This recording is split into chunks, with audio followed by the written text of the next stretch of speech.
성경 역대하 18장 1절입니다. 다 같이 합독합니다. 여호사밧이 부귀와 영광을 크게 떨쳤고 아합 가문과 혼인함으로 인척 관계를 맺었더라. 아멘.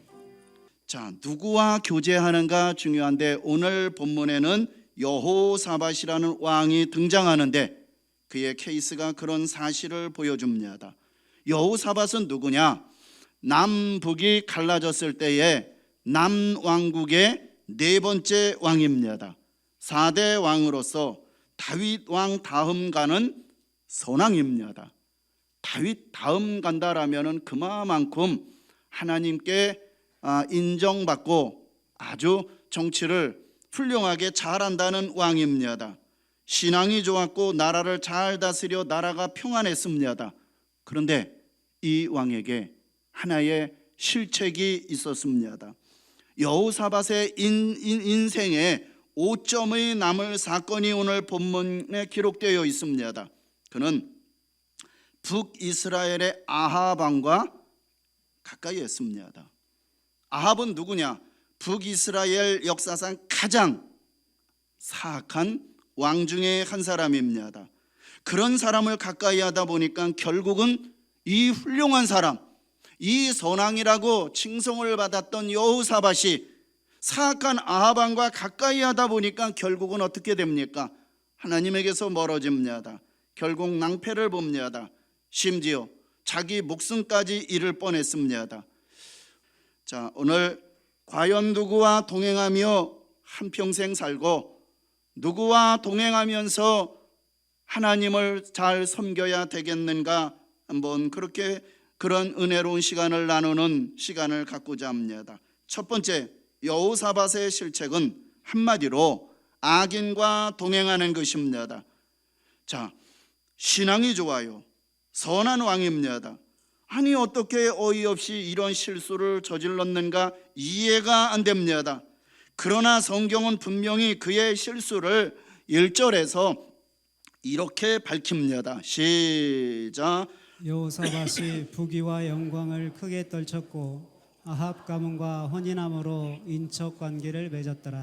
그가 부귀 영화를 누릴 수 있었던 것은 우상 숭배를 타파하고 오직 여호와 하나님만 의지했기 때문입니다. 그런데 하나님이 이렇게 축복해 주었는데 번영의 때에 그만 실수를 저질렀는데 아합과 사돈을 맺은 것입니다. 구체적으로 말씀을 드리면 그의 아들 여호람과 아합의 딸 아달라와 결혼을 시킨 것입니다. 정략 결혼이죠. 정략 결혼을 통해서 남북 관계를 개선하고 주변 강대국들을 견제하려는 계산이었던 것입니다. 얼핏 보면은 아주 일리 있는 정치 외교적 행동이었던 것 같습니다. 그런데 좀 자세하게 보면은 어마어마한 실수를 저지른 것입니다. 자, 여러분, 아합은 어떤 왕입니까? 여러분들이 아는 범위에서 아주요 사악한 왕이었습니다. 그의 아내 이세벨은 바알신과 아세라실 숭배의 원조입니다. 그래가지고요, 이 바알과 아세라 종교가 그 왕궁 안으로 들어오게 된 주범입니다.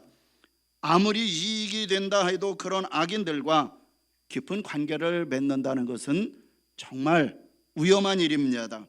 아니나 다를까 계속 깊은 관계 속으로 빠져들어갑니다. 그 내용이 2절입니다. 2절을 보니 이제 정략 결혼을 맺고 2년이 지났습니다. 2년 후에 북이스라엘의 수도 사마리아 친선 방문을 했는데 사돈에게 큰 대접을 받았습니다. 그런데 그 후가 문제였습니다. 아합이 길르아 라못을 치러 가자고 참전을 권합니다. 길르아 라못은 어떤 지역이냐면은 본래 이스라엘의 영토였습니다. 그런데 아합의 아버지 오물이 왕조 때에 아람 나라에게 이거를 빼앗겼어요. 지금 이것을 다시 찾자고 전쟁을 벌이자는 것입니다. 여기서 권하다라는 것은 유혹하여 설득했다는 뜻입니다. 여호사밧이 그 설득에 넘어갔네요. 그래도요, 역시 설득에 넘어갔지만 여호사밧은 그래도 하나님을 경외하는 사람이라 단 한 가지가 있었습니다. 4절에서 보니까 아합의 제안을 수락하면서 먼저 하나님의 뜻을 물어보자라고 제안을 합니다. 그 4절 내용이 지금 그거예요. 당신의 그 전쟁에 참전을 하겠는데 잠깐, 그래도 내가 명색이 그래도 연정교회 장로인데 그래도 하나님께 한번 물어보자 라고 그런 내용입니다. 하지만 아합 주변에는 400명의 선지자들이 있는데 다 가짜예요. 어용이에요. 완전히 싸구려 선지자들이었습니다. 하나님의 뜻을 정직하게 전하는 자들이 아니라 지금 청와대처럼 아합의 비유이만 마치는 이러한 그 아주 쫄개들이에요. 다 아합이 잘못된 길로 가면은 그 선지자들이 그래도 바른 말을 해줘야 될 거 아니겠습니까? 그런데 비유에 맞추기 위해서 그냥 잘못돼도 바른 말을 못해요. 이게 무슨 선지자입니까? 그들은 무조건 뭐라고 예언을 해주냐? 아합이 이깁니다. 전쟁에 나가십시오. 이런 예언을 해주는 거예요. 옆에서 듣고 있었던 여호사밧이 어쩐지 모르게 찜찜해가지고 묻습니다. 다른 선지자가 없냐라고 묻습니다. 그런데 딱 한 사람 미가야라는 참 선지자가 있었습니다. 그는 가진 온갖 핍박에도 불구하고 하나님의 계시를 받은 대로 정확하게 예언합니다. 그 예언의 내용이 역대하 18장 27절인데 한번 같이 읽어주십시오. 시작. 미가야가 이르되 왕이 참으로 평안히 돌아오시게 된다면 여호와께서 내게 말씀하지 아니하셨으리이다 하고 또 이르되 너희 백성들아 다 들을지어다 하니라. 무슨 얘기입니까? 어렵잖아요. 내용이 쉽게 요약하면은 아합이 반드시 참패하고 결국 전사합니다. 이 미가야 선지자는 그렇게 예언을 한 거예요. 이 전쟁에 나가면은 죽습니다. 전사합니다. 그런데 아합도 여호사밧도 이 예언을 무시합니다. 그리고 출전합니다. 그들이 전쟁터에서 아합은 부상을 당하고 전사합니다. 여호사밧도 죽을 뻔했습니다. 이거 바른 선지자 이야기를 안 듣고 어용 선지자들 얘기 듣고 사돈의 그 나쁜 사돈 왕의 그 권하는 것에 넘어가 가지고 참전을 했다가 어떻게 됩니까? 망신만 당한 거예요. 여호사밧 훌륭한 왕이다, 선왕이다라고 그렇게 칭을 했는데 망신만 당하고 예루살렘으로 돌아온 여호사밧에게 선견자 예후가 이렇게 그의 실적을 책망을 합니다. 그 내용이 역대하 19장 2절이에요. 같이 한번 읽을까요? 시작. 하나니의 아들 선견자 예후가 나가서 여호사밧 왕을 맞아 이르되 왕이 악한 자를 돕고 여호와를 미워하는 자들을 사랑하는 것이 옳으니까 그러므로 여호와께서부터 진노하심이 왕에게 임하리이다. 왕이요,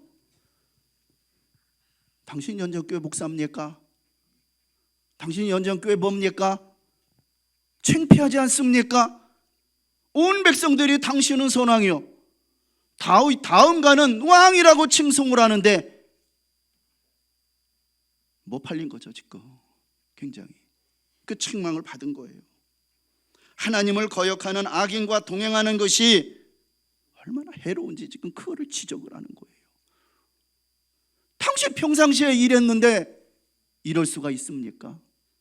하나님 앞에 창피하지 않습니까? 그 이야기를 막 책망을 하는 거예요. 그런데 여러분, 하나님을 잘 섬긴다고 백성들에게 와 우상숭배 타파하고 종교개혁 막 철저하게 잘하네 존경받았던 사람 여호사밧조차 넘어가는 이 모습을 보십시오. 누가 큰 소리 칠 수 있겠습니까? 장담할 수 없어요. 우리는 정말로 조심해야 된다는 거예요. 악인과 동행하는 것이 마치 늪에 빠지는 것과 같습니다. 한 번 빠지잖아요. 나올 수가 없어요. 더 깊이 들어갑니다. 헤어나오기가 어렵습니다. 그러니 그럴 때는 늪에서 피하는 것이 상책이에요. 그 대신 우리는 누구와 동행해야 되느냐? 두 번째, 의인과 동행해야 하는 것입니다. 성경에 보면은 의인과 동행하다 승리한 사람들의 이야기가 많이 나옵니다. 그들은 하나님을 경외하는 의인들과 함께 하면서 큰 은혜를 체험합니다. 대표적으로 누구냐면은 다윗과 다니엘 예를 들어보겠습니다. 사무엘상 18장에 보면은 다윗의 절친 요나단 이야기가 나옵니다. 요나단은 누구냐면은 사울 왕의 큰아들입니다. 다윗 다음에 왕이 될 사람입니다. 그러나 요나단은 다윗이 왕이 될 것을 예감하고서 적극적으로 이렇게 후원합니다. 같이 한번 읽어주십시오. 사무엘상 18장이요. 시작. 요나단은 다윗을 자기 생명같이 사랑하여 더불어 언약을 맺었으며 요나단이 자기가 입었던 겉옷을 벗어 다윗에게 주었고 자기의 군복과 칼과 활과 띠도 그리하였느니라. 자, 3절에서 두 사람은 변치 않는 약속을 합니다. 그리고 요나단이 차기 왕위를 이어받을 사울의 아들이잖아요. 요나단은 자기의 겉옷을 딱 벗어가지고 다윗에게 입혀줍니다. 겉옷은 신분을 나타내는 그러한 옷입니다. 그러니까 황태자의 복장입니다. 그것을 선뜻 벗어서 입혀주는 것은 자기가 승계받을 왕위를 넘겨준다는 뜻입니다. 그리고 요나단은 자기가 들고 있었던 칼과 군복과 활과 띠도 넘겨줍니다. 이것은 다윗에게 자기의 생명을 맡긴다는 뜻입니다. 요나단은 그 이후 사울이 다윗을 너무너무 미워하고 핍박하니까 아들로서 요나단이 다윗을 감싸주고 보호합니다. 그런데 날이면 날을 갈수록 점점 핍박이 심하고 노골적으로 죽이려고 들자 하는 수 없이 요나단이 다윗에게 망명을 권유합니다. 친구, 망명을 하시오. 차라리 더 이상 이 땅에서는 발붙일 길이 없다. 저 아버지가 너무 미친 사람처럼 죽이려고 하니 망명을 권면합니다. 그렇게 해서 두 사람이 작별하는 장면이 사무엘상 20장 41절에 나오는데 감동적입니다. 다윗이 곧 바위 남쪽에서 일어나서 땅에 엎드려 3번 절한 후에 서로 입 맞추고 같이 울되 다윗이 더욱 심하더니 요나단이 다윗에게 이르되 평안히 가라. 우리 두 사람의 여호와의 이름으로 맹세하여 이르기를 여호와께서 영원히 너와 나 사이에 계시고 내 자손과 내 자손 사이에 계시리라 하였느니라 하니 다윗이 일어나 떠나고 요나단은 성읍으로 들어가니라. 아멘. 더 이상 이곳에 있을 수 없으니까 망명을 권면하면서 사람이 그렇잖아요. 때로는 탁 포옹을 하면서 그 입맞추는 포옹을 하면서 그러면서 이야기합니다. 요나단이 평안히 가라.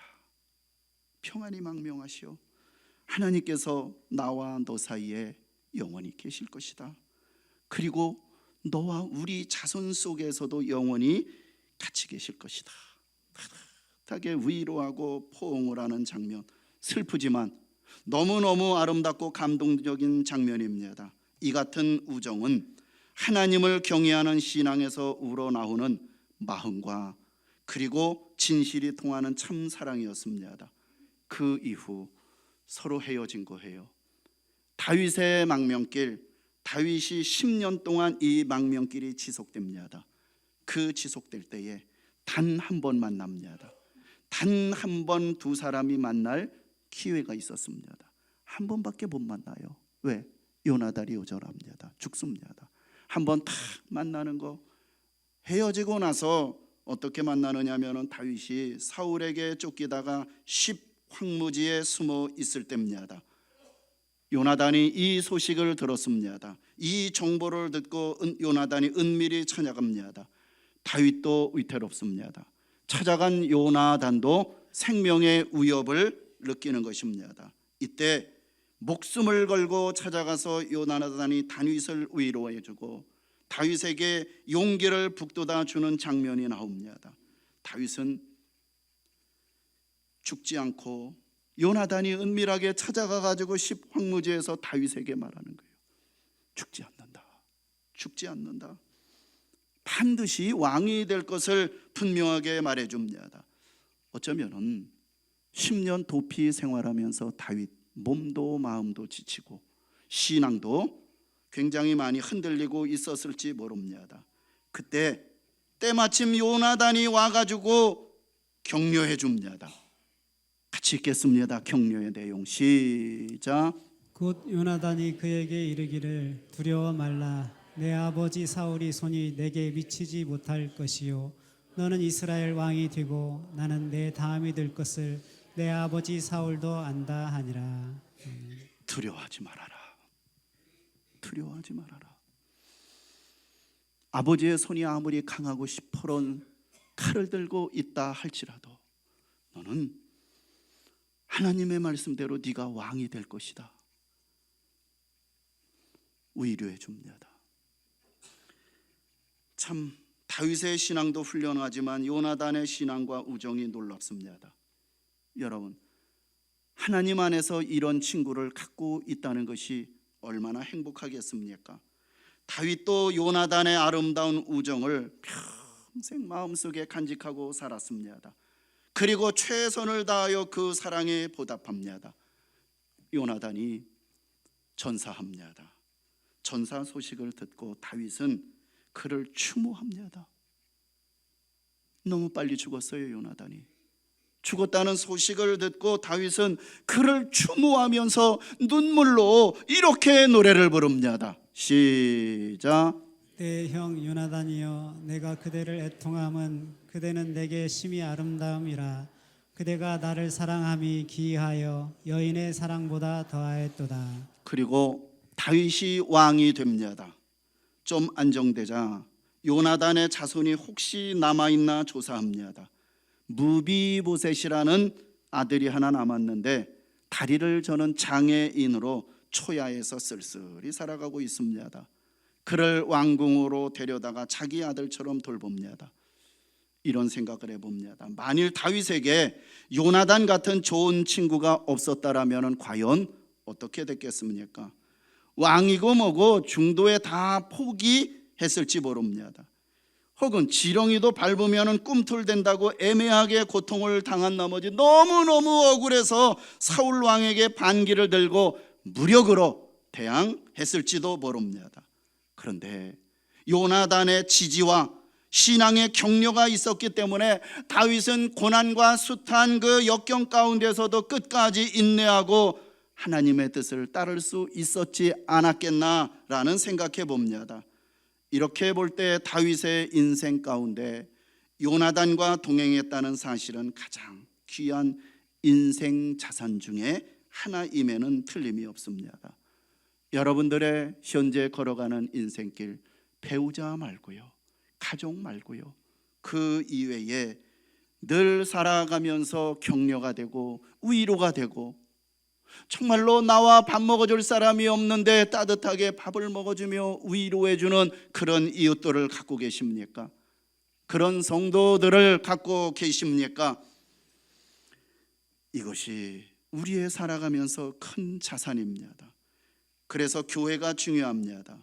교회에 여러 부류의 사람들이 모입니다. 여러 부류의 사람들이 모였지만 좋은 친구를 사귈 수 있습니다. 그러나 많은 사람들이 모이다 보니까 서로 인격적인 접촉이 잘 이루어지지 않습니다. 그래서 중요한 것이 소그룹 아닙니까? 구역이나 전도회나 또 더 뜻이 맞고 생각이 맞는 동아리 모임이 있습니다.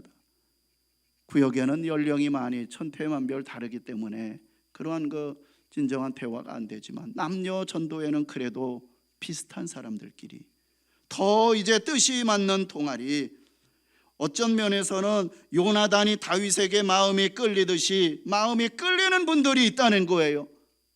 그분들끼리 서로 연합하며 교제하다 보면 사명도 효과적으로 감당할 수 있고 우리의 신앙에 큰 도움이 되는지 모릅니다.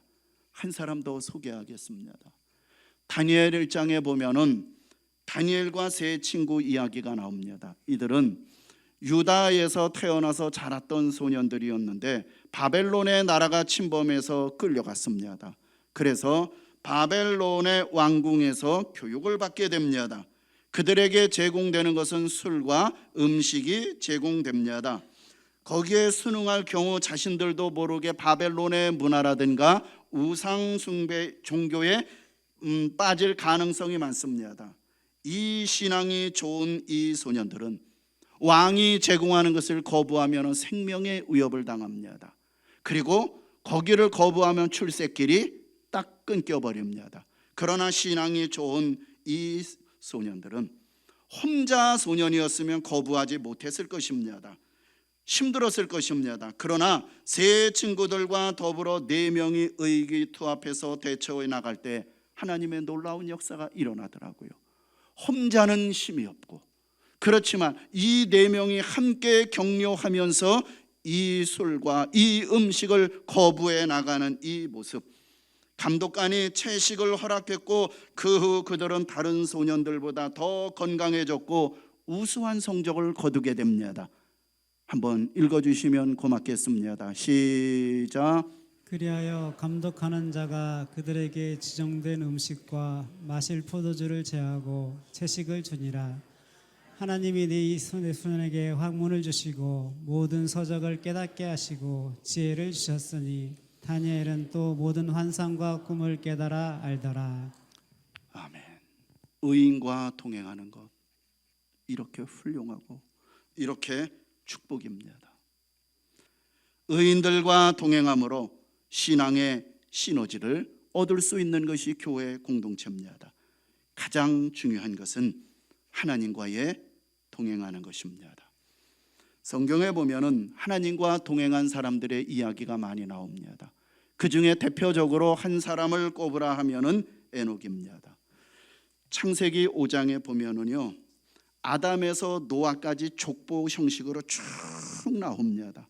그런데 그 족보가 누구는 누구를 낳고 몇 세에 죽고 몇 세에 누구를 낳고 죽고, 이것이 그 족보를 밝히는 그 내용입니다. 그러다가 에녹이라는 그 사람 부분에 이르러서는 그 필체가 바꾸어지고 그에 대한 설명이 첨가가 되고 있습니다. 이렇게 첨가되고 있습니다. 에녹은 65세에 무드셀라를 낳았고 무드셀라를 낳은 후 300년을 하나님과 동행하며 자녀를 낳았다. 에녹이 누구냐면은 아담부터 내려온다라면 아담의 7대 손입니다. 그리고 우리가 잘 알고 있는 노아가 나옵니다. 노아의 친할아버지가 에녹입니다. 이 땅에서 에녹은 큰 기적을 일으키며 살았던 사람도 아니고 사업가도 아니었습니다.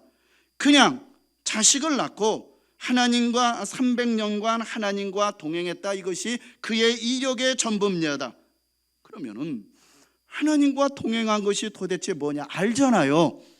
그런데 시브리서 기자는 이 하나님과 동행했다는 것을 주석을 답니다.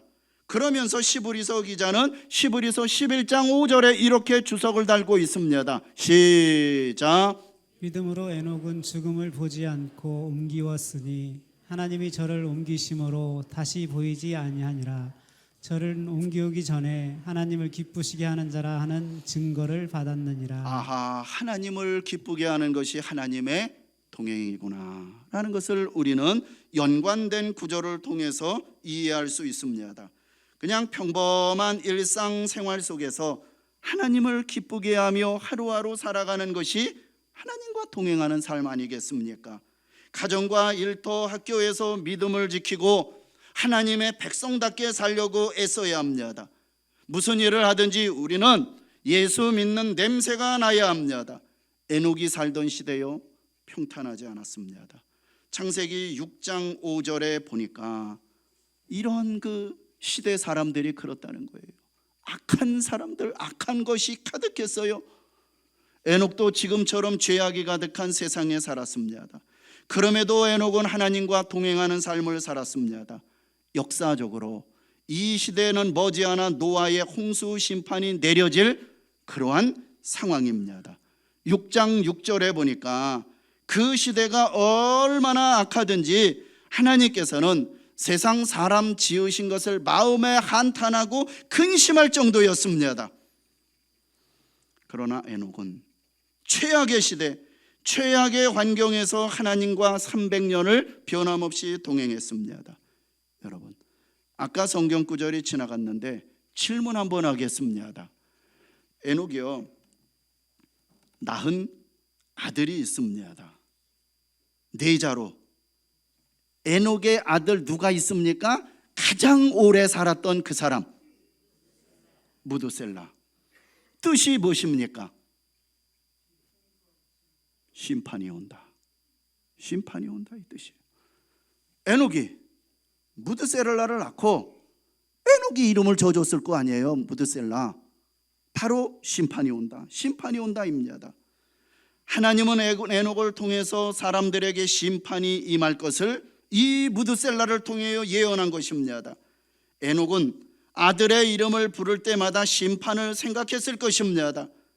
무드셀라를 낳은 이후 300년을 사는 동안 매일매일 마지막인 날인 것처럼 경건하게 살았을 것입니다.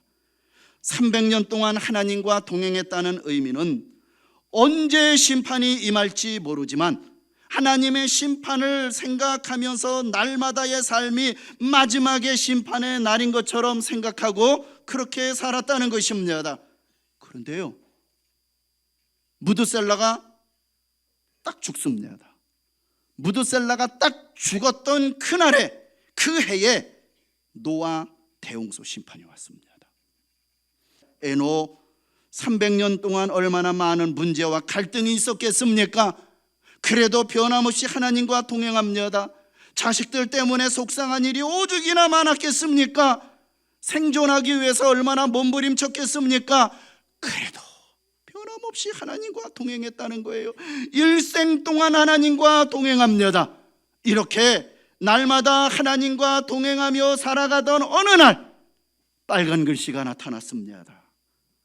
어느 날 하나님과 동행하며 살아가던 어느 날 하나님은 에녹에게 이렇게 말씀하셨을 것입니다. 에녹아, 오늘은 우리가 좀 먼 곳으로 함께 여행을 해야 할 것 같구나. 그리고 하나님은 그를 지상에서 저 영원한 천국으로 옮기신 것입니다.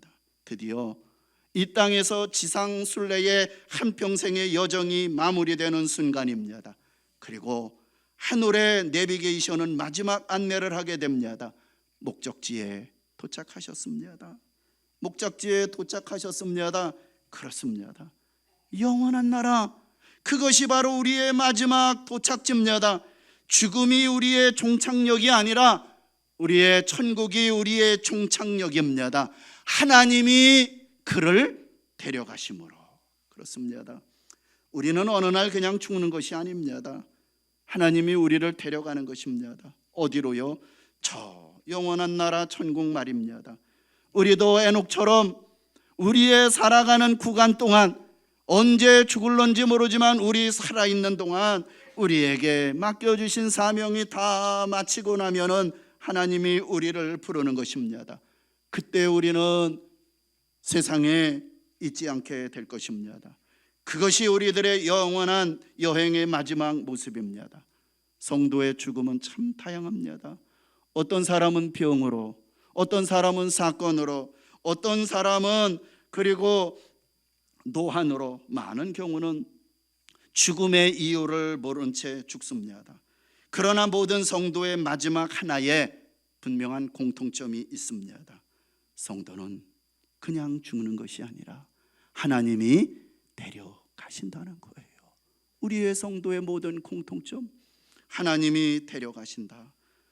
하나님이 데려가시는 그 전에 우리들은 에녹처럼 하나님과 동행하는 사람, 하나님을 기쁘게 하는 사람, 우리의 공동체, 우리의 이웃 만나는 사람에게 아픔을 주지 말고 그 사람들에게 기쁨을 주고 위로해주고 서로 격려해주며 이웃을 행복하게 하고 하나님을 기쁘게 하는 그러한 삶, 하루하루 그렇게 살아가는 것입니다. 마지막 이 간증을 남기고 영원한 나라로 누가 그렇게 떠날 수 있느냐는 것입니다. 결론입니다.